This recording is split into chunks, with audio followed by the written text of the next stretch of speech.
Stories are the way we connect with people, and we've been doing that since the start of humankind, really. We use stories to help make people feel something. We use them to entertain, and we use them to share information and memories and ideas. And while we live in this digital world and we have lots of ways to tell stories and communicate and share online in bits and bytes, we have lots of precursors to storytelling in the world. Museums have been around for hundreds of years. In fact, the first one dates back to 530 BC. These have been around for a long time, and museums tell stories through artifacts and exhibits collected together with a theme to tell a story about a teenager's bedroom in the 1980s or a baseball team. Documentaries are not as old as museums. We haven't had film that long, but they use video to tell stories about a time, a place, a movement, a person.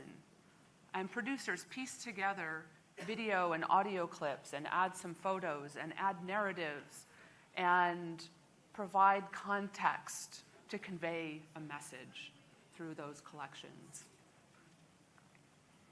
And we all tell a story with our clothing. We have a collection of clothes and accessories and shoes that we mix and match depending on where we're going and what we're doing. And all of these things have one thing in common. They use the same things, mixed and matched in different ways to tell different stories. You could take any of these things used in a museum exhibit or a documentary or in your closet and tell different stories by putting them together in different ways.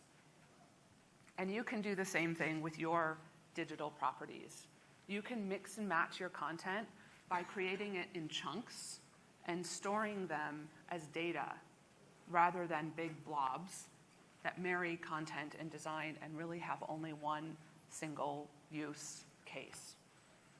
So by breaking content into what I like to call atoms, its smallest parts, you can tell many stories with the same content, and even letting your audience choose their own adventure. And over the years, I've found, and I think Jay talked about it this morning, is we tend to do things the same way. We get stuck in the way of doing things. And from what I can see, we're stuck in a way of how we think about websites and digital marketing. And that's to create more and more content. Hope something sticks, and then do more of that. Just put it all up, because someone someday might want this information. So it's just a constant more content. And we've filled up the internet. I mean, there's no limit to it, but it's pretty full. So I'm not a marketer, so there's the first confession. I normally am in conferences with content strategists and user experience professionals and web developers. So I'm coming from a little bit of a different world to bring you a message that there is a different way to approach your content. Instead of making more content, make your content smarter. Make it work harder with what you're already creating. So I'm not going to tell you what content to create. You can figure that out for yourself. I'm going to share with you a way to create content that is ready for wherever it needs to go, whether that's today or tomorrow or 3 years into the future. And whether that's on someone's phone, a laptop, a giant kiosk in the middle of an exhibit hall, or as a voice interaction. So technology is what enables this. Without technology, we can't do this. Technology has come a long way, and we need to take advantage of it. So this morning, I'm going to explain what I mean by structured content. That's how we do this, is what it's called. And then we'll talk about how we can use that to create value And then, as you might guess, this is a mindset shift in how you think about your content. And so I'll talk about some ways to do that. And I have actually given a whole presentation that talks about the rider and the elephant, but so I'm glad Jay talked about that this morning. So when we do all this, it will allow your customers to find their stories in your content. So with structured content is the underpinning of it. So the way I define structured content is information that's planned, developed, and connected outside of an interface so that it's ready for any interface. So you're basically defining the skeleton of the content before it gets filled in, and breaking content into tiny pieces so it's ready to be reused, remixed, and restyled all over the place. And it's also about creating a system behind the scenes, in the back end, in your content management system, to store and manage and deliver content.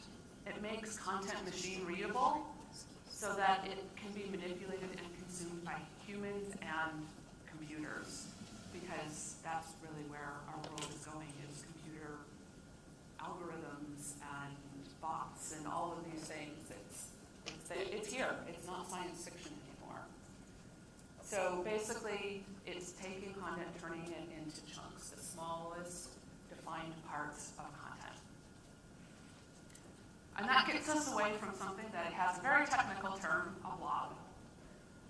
This is a blog, the back end and front end of a conference session.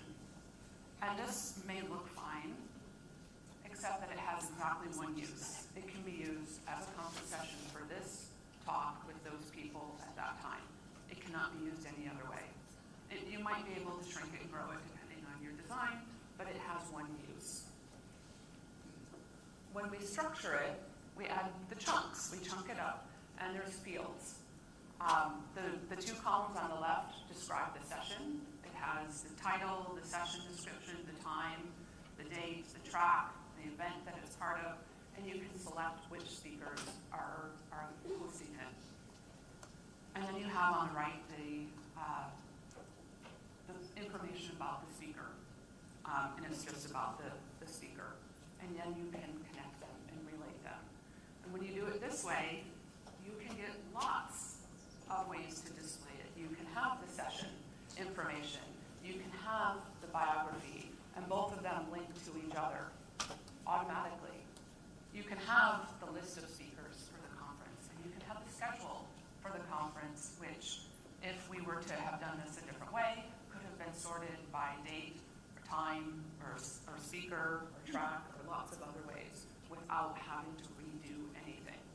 And if anything changed in either that session or the speaker, it went out to all of the other places where it was displayed. So it's content, it's the exact same content, it's just reusable, and it's more efficient to create and update and maintain. And it can even be used by someone else.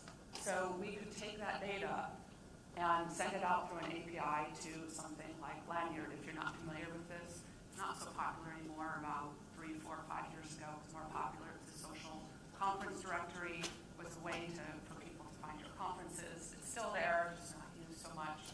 We could send all that data out, so we didn't have to populate that. So someone else could use that same data for people to find the information. So contrary to what you might think, people think, oh, when we do that, we constrain it. But you're really setting content free and creating more flexibility by breaking it into chunks. And then it can travel through time and across space and wherever it needs to go. And it doesn't even need a TARDIS. Any Doctor Who fans? You're setting your content free. So when you do that, not only do you have to think about creating it differently, you also have to think in terms of not creating web pages. Because ultimately, web pages are only one way to display information. So is an app screen. So is a watch. And I bet there's many of you who have a little black or white cylinder on your kitchen counter now, and you wake up in the morning and you ask, Alexa, what's in the news? Or what is the weather today? We have to deliver content that isn't even displayed anymore. Siri, Alexa, Google Assistant, Cortana. We talk now. Their content is all you have left. Your display, your great web design isn't going to help you in the future. So creating specific content for each of these delivery systems is not sustainable. So you have to start thinking differently. And you can start by considering the meaning and subject of the content itself, rather than the ways it will be delivered. By putting resource before representation. So if you start thinking, I need a website or a web page to tell our customers about our adventure trips, you're thinking about representation first. You want a web page. But if you start thinking, our customers need a way to find the right adventure trip for them, you're thinking about the resource first, your customer and your trip. There might be a plethora of ways that they could discover that, including never coming to your website. So let content drive the format and delivery method to reach a target audience whenever they want it, however they want it. And so a resource, in this case, is a thing that's identified and represented as a collection of parts. So think of your content as a resource. And it's just like a map is not the territory it represents. Content is not the thing it represents. Content is more of a surrogate for a thing, an animal, a city, a company, a product. Each of those things has characteristics and qualities that are intrinsic to them. And you can create the resource now. Think about all the resources that you have in your company. And you can create those now. You have all kinds of information about your resources. And create those instead of a bunch of blog posts about it. And then you can decide later how you want to represent it. When you have a specific story to tell, or a user need, customer need to meet. Or let your visitors figure it out for themselves by giving it to them. Or let someone else borrow your content for their use so that they can use your resources as an authoritative subject or authoritative source. So take a moment and think about the resources you have and how that might start thinking about how